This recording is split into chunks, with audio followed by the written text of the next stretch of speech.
Elaborasa karena setiap rasa punya suara. Halo teman-teman, selamat datang di YouTube channel Elaborasa. Video ini berisi diskusi mengenai berbagai hal tentang manusia, kesehatan mental dalam kehidupan kita sehari-hari. Kalian bisa support channel ini dengan follow atau subscribe. Selamat menyaksikan. Sip. Selamat malam teman-teman, gabung lagi di Elaborasa di kelima lah hitungannya. Karena setiap rasa punya suara, asik. Kita malam ini mau bahas soal ini nih, soal lari-lari. Nah, jadi judulnya apa sih? Jadi lupa. Oh ya, terjebak pelarian. Jangan lupa kembali pulang. Bacain dulu ah. Lari dari masalah menjadi solusi paling mudah untuk tidak merasakan sedih dan gelisah. Awalnya insting agar kita terhindar dari kesakitan di kala genting. Namun ketika sakit makin menjangkit, mencari pelarian seakan menjadi habit. Kita menjadi pelari ulung, menghindar dari tersentuh dengan masalah langsung. Senang di permukaan, rutin menjadi perayaan, dan kita makin terjebak dalam pelarian. Kembali pulang menjadi hal yang dilupa, karena terlalu sering menunda sedih dan memaksa memperpanjang bahagia. Iya. Review dulu nih teman-teman. Mantap Jadi, deh, mantap. iya, sama-sama, makasih. Jadi, minggu lalu tuh kan Ayu sama Dimas kan ngomongin ini ya, nak, ngomongin soal mendem emosi kan. Nah, jadi kepikiran nih Betul. kita nih, mau kepikiran lanjutannya gitu kan. Jadi, udahlah, sekalianin aja lah. Karena minggu lalu bahasanya bagus tuh, dan kepikiran dari ini kan, Hmm. kita dari si Dimas cerita di film itu Sekojiman tuh ada anjing kan dikalungin itu, ngikat gitu, terus kelepas dia lupa jalan pulang gimana. Itu kadang-kadang gitu ya, nah, kita tuh kalau udah Hmm. apa ya, eh, kejebak di pelarian tuh jadi lupa buat Betul. balik ke diri kita gitu. Nah, ntar kita bahas bareng-bareng ya. Sip. Hmm. Terus apa namanya, iya, nak, kita kenapa kira-kira orang ini ya, kenapa orang kabur-kaburan ya, lari-lari mulu ya? Mungkin gini kali ya, Rik, karena kita juga sama-sama orang kan ya, pasti kita Hmm, termasuk nih di konteks orang yang kita bahas juga. iya Em, benar. Mungkin pada umumnya gini kali ya, kayak ketika kita punya suatu masalah, eh, secara logika kita tahu nih, oh ada masalah dan kita harus cari cara untuk menyelesaikan masalah. Tapi pada kenyataannya, sayangnya, nggak semudah itu. Kadang situasinya, kadang orang yang bersangkutan dengan masalah itu juga nggak bisa diajak ngomong misalnya. Jadi Hmm. akhirnya kita dipaksa untuk mencari jalan keluarnya sendiri. Hmm. Terus pas Dan udah ketika nyari kayak jalan kita keluar sendiri. terpaksa, ketika kita kayak terpaksa, ya udah deh mesti gimana dong ya gitu kan. Kalau menurut teori psikologi nih, ada yang namanya kan coping, Hmm. coping mechanism, coping dari stres, coping dari masalah, dan caranya macam-macam. Kalau dikategorikan secara umum bisa ke tiga bagian. Pertama itu fokus ke masalahnya. Jadi ada memang orang-orang yang ada masalah nih, terus ya udah dia bisa fokus ke masalahnya itu, cari cara gimana caranya, pokoknya masalah ini selesai, kelar, dan berhasil dilewati. Tapi untuk Hmm. beberapa orang, cara copingnya dia lebih ke secara sosial, curhat dulu, bikin IG story dulu, ngomel-ngomel, telepon dulu mak bapaknya cerita-cerita. Jadi butuh support secara emosi. Nah, yang Hmm. terakhir, em, ini biasanya cuma terjadi di, nggak bukan cuma, maksudnya ini biasanya lebih banyak terjadi di negara-negara Asia, itu Hmm. lebih ke religius. Jadi pelariannya kayak berserah kepada yang di atas, kayak ini pasti yang terbaik dari Tuhan gitu kan. Nah, tapi Wah, iya. ya, tapi balik lagi nih, balik ke unsur-unsur manusianya kita, seberapa bisa sih kita legowo, ya nggak sih? Seberapa bisa Hmm. kita, oke, ini terjadi, masalah ini datangnya dari Tuhan, Tuhan yang akan selesaikan. Apakah apa ya? Apakah semudah yang dikatakan gitu? Iya, iya. Itu menarik loh, nak. Lo bilang bahwa ritual itu bisa jadi pelarian ya? Wadidaw. Nah, Iya, iya. itu dia. Maksudnya gini, gue sempet kemarin juga kepikir nih, misalnya gini, orang kan kalau dengar kata lari terus kecanduan sesuatu, Hmm, pasti konteksnya nggak bagus kan. Kecanduannya kalau nggak larinya ngobat lah, minum hmm, lah. hmm. Jadi kayak kalau kita ngomong adiksi, yang ada di pikiran orang itu sesuatu yang negatif. Tapi gimana dengan orang-orang yang misalnya itu yang tadi lu bilang menjalankan ritual keagamaan, apakah itu termasuk adiksi juga? Apakah itu bentuk pelarian juga? Iya benar-benar. Nah, bentar deh. Ya ampun, lupa kita. Maaf ya. Guys, saya lupa bilang nih. Jadi ini yang lagi ngomong namanya Arlong. Nah, itu ya lupa kenalan. Itu namanya Nana. Jadi cerita dikit lah sebelum lanjut. Nah, boleh nah ya. Nah, ya boleh, Jadi boleh, boleh. jadi Silakan, silakan. teman-teman Nana ini kami udah kenal berapa tahun, Nak? Empat, empat. Baru 4 kemarin tahun ya? diingetin sama Facebook. Wah ya, thank you Facebook. Itu kita udah kenal 4 tahun. Kami dulu sama-sama ini anak ngasih workshop ya soal Betul. konseling intervensi krisis bunuh diri gitu kan. Nah, terus Nana tuh saya kenalnya dia ini ngambil kuliah studi di Kanada ya kan, ngambil studi adiksi. Wah gila. Jadi Nana hitungannya konselor adiksi. Ada tuh teman-teman konselor laktasi, konselor apa ya? Macam-macam lah. Ini ada konselor adiksi. Nah, Nana tuh itu. Jadi nanti sambil ngomong pelarian, kita mau nyentil-nyentil ini anak karena Nana adiksi. Saya ngajak Nana sengaja mau ngomong adiksi sebagai pelarian tuh kayak gimana gitu ya. Nah, asik. Nah, lanjut dulu tentang apa namanya apa tadi ya? Ritual sebagai jangan-jangan ritual itu pelarian ya. Bahaya banget ya. Iya kan? Em, Mungkin lebih ke gini sih, kalau gua melihatnya sebagai em, terlepas dari itu kebiasaan, terlepas itu Hmm. sebuah rutinitas, tapi Hmm. pasti somehow sekian persen bebannya keangkat, Tri. Iya Karena benar, Bang. itu kan bagian dari mind kita kan, bagian dari jiwa kita yang memang butuh tempat bersandar gitu. Jadi Iya. sangat-sangat dimaklumi. Cuman memang tidak bisa kayak ya udah mengandalkan dia doang gitu kan. Maksudnya kita Hmm. tetap harus do something. Kalau kata orang bijak, ora et labora ya nggak sih? Kayak berdoa Hmm. sambil berusaha juga. Nggak bisa kayak doa doang masalahnya kelar, tapi tetap harus ada usahanya. Hmm. Hmm. Iya, iya. Dan ketika apa ya barusan dari tadi lo nyebut ritual nyebut Tuhan gitu gue jadi mikir nih nak ini kesentil aja nih terus kalau orang-orang yang ateis sama agnostik enggak agnostik udah lah tapi kalau orang ateis gimana iya pegangannya sama apa ya Ya, ya pikirannya nggak tahu sih, Ri. Karena kan beda orang pasti beda. iya iya Gimana ya? Kalau kalau kita mau bahas lebih dalam nih, misalnya soal iman gitu ya judulnya, itu kan hmm. juga spektrumnya jauh kan. Maksudnya seberapa besar iman orang, siapa yang bisa mengukur sih gitu. Kayaknya itu Benar sesuatu benar yang sangat abstrak. Em, Bukan masalah agamanya apa ya, tapi lebih kayak susah aja diukur gitu. Gimana caranya kita mengukur itu? Jadi betul ya, hmm. Tapi ngomong-ngomong em, ritual nih ya gue jadi inget ini sih nak pas kapan tuh ada yang nanya kan Mas toxic positivity itu gimana gitu kan terus dia nanya gini bersyukur itu hitungannya toxic positivity bukan bersyukur ya oke.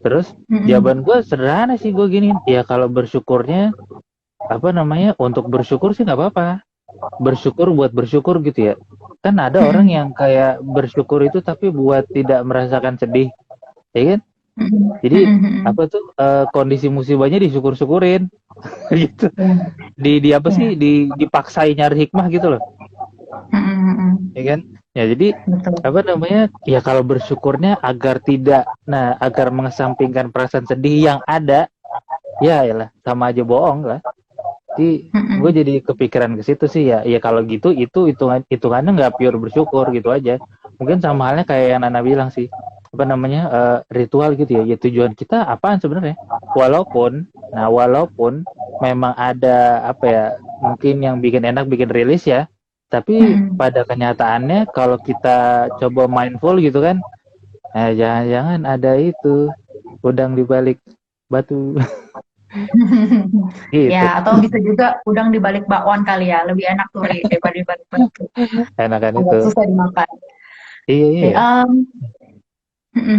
Jadi sebenarnya apa um, ya? Kalau ngomong lari kan ini ya, orang nyari pelarian sebenarnya kan salah satu mekanisme ngelola stres juga kan, gitu. betul. Jadi kayak tadi yang lo bilang di depan tuh mungkin apa ya, masalahnya gede banget kali ya. Dan kalau ngomong resolusi konflik nih, nah jadi inget nih, nah ini bahan apa tuh, bahan training waktu di corporate nih, gituin training karyawan gitu kan, pengembangan diri. Jadi memang salah satu cara mengelola konflik itu memang kabur gitu. Jadi kenapa sih Mhm, kita kabur? Nah ini gue pelan-pelan masuk ke konteks relasi ya. Karena mhm, mungkin pas pas apa ya, pas ngobrol debat gitu ya, itu kalau diomongin malah tambah gede konflik ya. Jadi biar nggak mengekskalasi gitu kan, atau biar kita nggak tambah parah, tambah sakit, jadi cabut dulu, menghindari, menjauhi stresor gitu. Jadi ya. sebenarnya itu hitungannya salah satu resolusi konflik. Dan kalau gue sambungin lagi ke ini, apa ya, dunia pertraumaan, emang insting kita tuh seperti yang di narasi yang gue bikin kan, insting kita tuh emang Mhm, jauhin dulu gitu, gitu kan. Cuman yang jadi mhm. masalah, keterusan, Ya. keterusan saudara-saudara. Tuh, bener sih ya, Ri, yang lu bilang. Karena misalnya gini, kita lagi punya masalah sama orang lain gitu ya. Karena kalau Hmm. kita mau fokus ke relasi kan berarti berhubungan dengan orang lain. Hmm. Kayak yang lu bilang, kalau kita state-nya lagi, eh tadi omelin Ayu sama Dimas nih kalau kita ngomongin emosi. Tapi kalau kita lagi punya emosi-emosi yang negatif itu dan kita dipaksa konfrontasi, pasti kan Hmm. bentuknya jadi debat gitu kan. Nggak bisa Iya. cari jalan tengah karena dua-duanya lagi nggak berpikir dengan dingin. Maksudnya nggak Iya. bisa berpikir dengan jernih lah sebenarnya tuh yang dibahas apa sih gitu. Hmm. Hmm. That's why bener yang lu bilang kita kadang mungkin butuh waktu kayak butuh yang biasa kayak orang pacaran kan bilang kayaknya aku butuh waktu sendiri deh gitu kan. Maksudnya dia butuh Hmm. waktu untuk berpikir sendiri kira-kira apa sih yang terbaik buat dia, mengevaluasi ulang kali ya hubungan mereka segala macam. Hmm. Hmm. Iya, iya. Nah, terus Yang mm, Nah, yang menarik juga nih buat gue gini sih, nah gimana akhirnya orang-orang jadi terjebak dalam pelariannya gitu. Jadi sebenarnya kalau kita ngomong apa ya, pelarian gitu kan. Jadi sebenarnya kan eh, gini deh, kalau gue tuh bilangnya distraksi itu penting gitu. Ya nggak sih?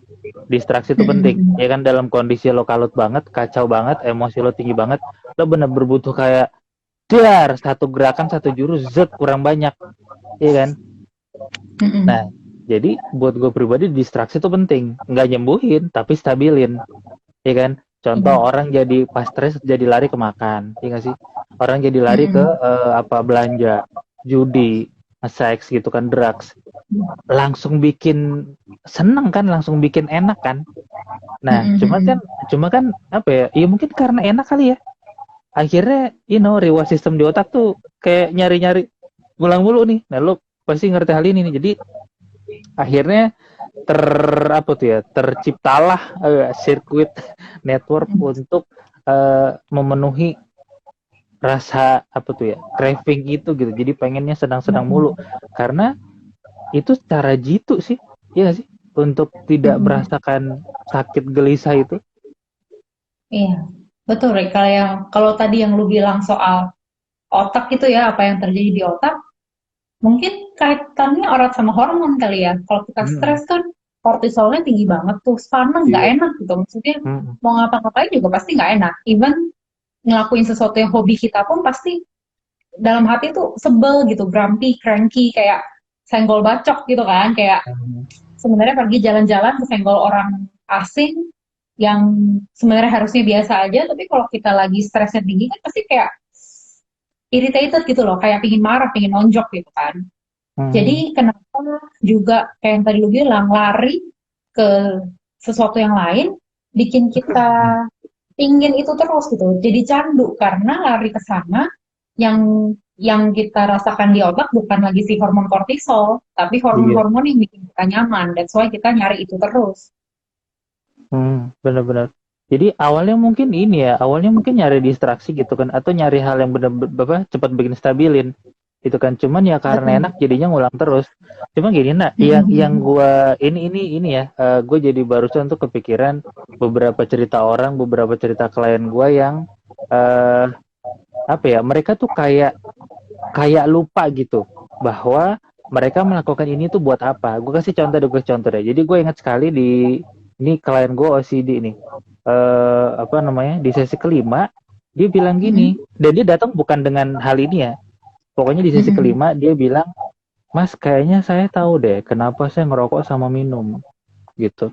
Jadi dia ngerokok minumnya kenceng banget nah. Sampai dia nanya sama gue, Mas ada nggak sih support group buat ngerokok minum?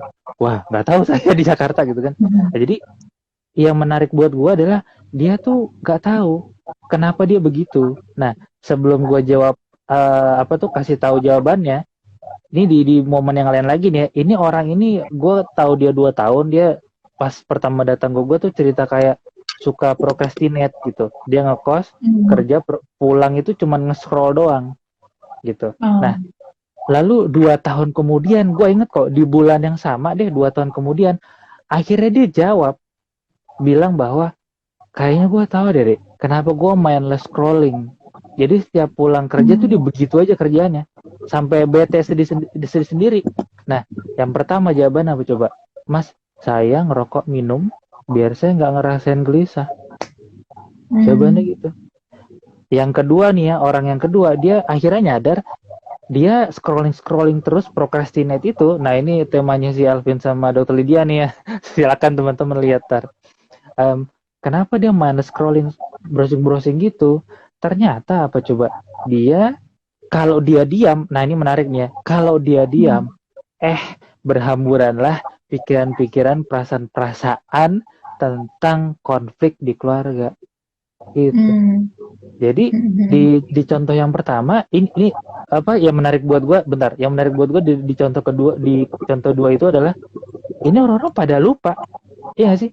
Kenapa makanya kita sebut terjebak gitu kan? Karena dia lupa. Kenapa dia begitu? Awalnya tuh ada apa tuh dia lupa. Kenapa? Mungkin keasikan kali. Iya sih. Dan mungkin memang mekanisme pikiran kita kan ketika udah dapetin yang senang-senang terus, kita jadi lupa. Kita jadi lupa apa masalah aslinya. Nah, yang kedua kan juga gitu kan. Yang menarik di yang kedua menurut gue, oh dia harus begitu karena dia menghindari kalau diem itu pikirannya berkecamuk. Nah, jadi dia harus occupied. Dia harus apa ya, mengokupasikan perhatiannya ke tempat lain biar nggak ke situ. Gitu tuh. Menarik sih, Ri, bahwa sebetulnya berarti kan masalahnya itu ada. Masalahnya itu ada kayak di belakang kepala kali ya. Sebetulnya ada di sono. Kayak ibaratnya di satu ruangan ini masalah nggak membesar, nggak mengecil, tapi ada gitu kan.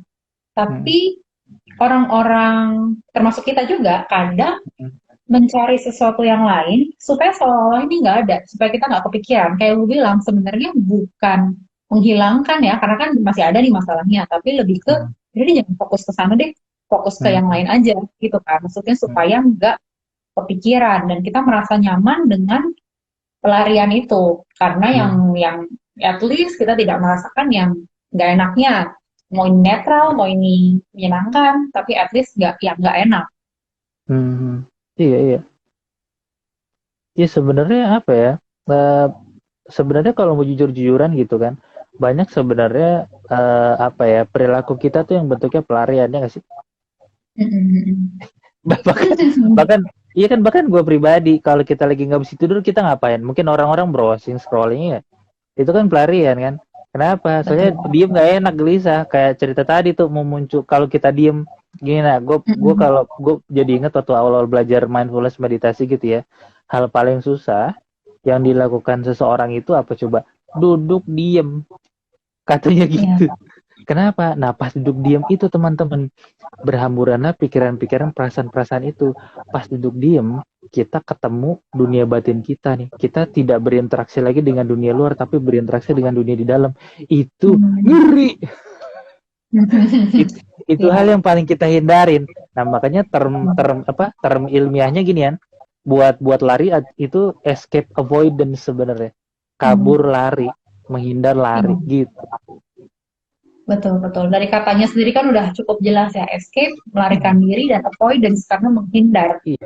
Jadi betul memang yang lu bilang Siri itu salah satu coping mechanism gitu kan, salah satu Hmm. cara kita coping dengan ya hal-hal yang terjadi lah dalam hidup kita. Cuman Hmm. mungkin yang harus kita bahas juga gimana kalau kita kabur dari semua masalah kita kabur dan gak ada yang selesai, gimana tuh untuk jangka panjangnya gitu. Benar, Kisanak. Itu iya apa namanya sebelum ke situ itu buat ntar terakhir nah gimana biar kita balik jalan pulang nih. Nah, Oke. pelan-pelan apa namanya gue pengen masuk ke sini sih. Em, Mm-mm. ini bentuk kabur-kaburan yang lain ya. Iya. Jadi kan seperti yang gue bilang bahwa sebenarnya banyak perilaku kita tuh yang hitungannya kabur ya gitu kan. Yang sebenarnya diawali dengan insting. Nah, jadi instingnya nalurinya manusia kan memang apa tuh namanya menghindari rasa sakit gitu kan. Nah, tapi kalau ini nggak disadarin yang ngulang terus. Nah, gue mau cerita ke konteks ini deh. eh Apa ya? Masuk ke adiksi aja lah, nah, gitu kan. Nah, gue mau nanya Mm-mm. sama lo nih. Gimana lalu apa ya? Gimana lo memandang adiksi itu? Any kinds of ya, game ke, makan ke, seks ke, belanja ke, judi ke gitu kan. Gimana lo memandang itu dalam konteks adiksi sebagai pelarian? Em, Kalau menurut gue pribadi sebetulnya gini sih kan kita harus paham dulu kenapa orang itu pada akhirnya menjadi teradiksi dengan sesuatu kan. Kalau Hmm, dari teori yang gue tahu itu tuh sebenarnya agak kayak teori ayam dan telur. Kayak kita agak nggak tahu nih yang mana duluan Anda yang betul. terjadi. Anda Karena betul. kadang itu punya masalah dulu baru adiksi atau tadi yang kalau bilang sebenarnya nggak bermaksud nyari tapi nemu sesuatu nih enak keterusan nah itu jadi masalah jadi kan bisa dua arah kan masalahnya ada dulu baru kita nyari pelarian atau ya itu nggak sengaja dan akhirnya menimbulkan masalah-masalah yang berkepanjangan. Nah Hmm, dari adiksi itu sendiri sih sebetulnya lebih ke mungkin kalau itu dianggap sebagai pelarian oke. Tapi yang kita harus lihat lebih jauh, kalau memang kayak kalau pakai kitab sucinya psikologi ya, kalau kita berpandu ke DSM kan memang salah satu faktor kenapa adiksi dianggap sebagai gangguan, dianggap sebagai hmm, disorder karena kalau sampai ini mengganggu secara fungsi sosial. Karena mungkin nggak banyak di Indonesia yang kelihatan kali ya, tapi pastinya misalnya kecanduan narkoba di Indonesia, otomatis susah kerja. Mungkin juga anggota keluarganya nggak tahu, atau giliran ketahuan, pasti ada kayak hukuman sosial gitu. Em, Mungkin orang-orang yang pakai narkoba di Indonesia masih punya teman, nah tapi teman-temannya adalah pengguna juga. Jadi hmm, kayak nggak akan keluar nih dari lingkaran itu gitu. hmm, Yang nggak banyak ketahuan di Indonesia ada juga sebenarnya kasus-kasus yang lebih apa ya namanya, lebih kronis. Jadi nggak akut, nggak kayak yang kecanduan terus ekstrim meninggal atau OD gitu. Tapi hmm, lebih ke secara kronis nih orang candu pakai gitu. Biasanya painkiller. Ada hmm, beberapa kasus yang pernah gua tahu juga. Awalnya mungkin dari fisik, misalnya dia patah tulang, terus hmm, operasi, kasih painkiller. Ketika orang mengkonsumsi painkiller secara biologis itu, jadi bentuknya obat kita telan gitu ya, harusnya iya, untuk ngilangin rasa sakit di bagian yang operasi atau yang tadi patah itu. Tapi ketika kita minum painkiller tuh kayak emang apa ya, rasanya nggak ada rasa gitu loh. Dan kadang mendingan nggak ada rasa kan daripada rasanya sakit gitu. aduh, Jadi terat, terat, terat. ada tuh beberapa yang kasusnya berawal dari kayak gitu. Emang Hmm, agak apa ya kalau kita lihat case by case agak susah dibahas. hmm, Tapi mungkin yang pada umumnya aja kali ya. Em, Selain obat-obatan yang juga mungkin dari obatnya sendiri kan sifatnya udah adiktif. Ada beberapa hal lain yang sebenarnya netral, tapi bisa bikin kita kecanduan juga tergantung perspektif kita itu tadi. Kalau kita ngelihat belanja online misalnya, ya kan? Sekarang tuh scroll-scroll Shopee banyak flash sale, 5.000, 10.000, beli-beli-beli nggak berasa kan? Tapi hmm, tiba-tiba, sebulan kalau dihitung-hitung bisa 300-400 ribu ya gitu kan. Kayak yang itu juga kayaknya makin ke sini orang bisa melihat itu juga sebagai adiksi gitu, bentuk adiksi yang lain Hmm. gitu. Jadi lebih ke yang dilihat dari adiksi adalah oke, kalau itu pelarian, oke, dipahami karena ada sumbernya, ada sebabnya mengakibatkan dia punya adiksi. Tapi terus kita harus gimana nih dengan adiksi ini gitu? Apakah memang mau dibiarkan berkelanjutan, atau kita harus melakukan sesuatu? Lebih ke sana sih biasanya, Ri. Iya, iya. Gua apa ini tadi? Gua tadi ingat tadi lo sebut kata kronis gitu. Gue ingat ini, nah. Jadi gue juga punya kawan gitu kan, psikolog, dia ranahnya adiksi lah. Dan sebutannya kan kronis ya. Kalau udah masuk kan levelnya kan ini gue yang sedikit tahu ya. Jadi levelnya kan sebenarnya penyalahgunaan baru ketergantungan gitu kan. Nah, yang masalahnya kalau udah sampai ujung tuh, yaitu ketergantungan, itu kan jadinya kronis. Nah, mereka kan akhirnya punya sebutan ini, nah, nggak bisa sembuh tapi pulih. Which is kalau bilang kronis dan pulih, artinya suatu saat bisa kambuh lagi, bisa make lagi, apapun perilaku adiksinya bisa ngulang lagi, iya kan? Nah itu jadi apa ya? Di situlah di mana benar-benar apa ya, lupa jalan pulang tuh, udah tuh kayak gitu di situ. Ya kan, jadi apa ya, teman-teman apa ya, mungkin perlu ini juga nih, jangan lihat perilakunya kalian ya kan, kadang-kadang jangan lihat perilaku larinya gitu. Jadi mungkin apa yang dihindari, ya kan, ketika mencari pelarian gitu. Nah, gue jadi ingat juga nih, ini cerita-cerita sandar anak-anak mahasiswa yang inilah angkatan akhir gitu kan, yang mau bikin skripsi. Biasanya kan nunda-nunda nih, ya kan? Atau mau ketemu dosen takut-takut, ya kan? Nunda-nunda. Akhirnya kan lama-lama ditunda gitu tuh, wah, akhirnya makin gede, makin nggak maju-maju tuh, ya nggak sih? Jadi sebenarnya apa ya? Jadi sebenarnya ketika dia bosan terus nyari pelarian, mungkin jalan-jalan, mungkin hangout sama teman, minum gitu kan, mungkin ada perasaan-perasaan cemas yang ingin dia hindarin, tapi dia tanpa sadar numpuk, ya nggak sih? Ya makin lama makin gede, makin nggak bisa nanggung, ya kan? Jadi sebenarnya gue mikir gini sih, nah ini karena gue ini ya, nyali gue gede. Ya ngapain sih nunda-nunda, merasa sedih, cemas, susah, gelisah, ngapain tuh nunda-nunda gitu? Ya udah, temuin aja langsung biar cepet kelar. Gue sih mikirnya gitu ya.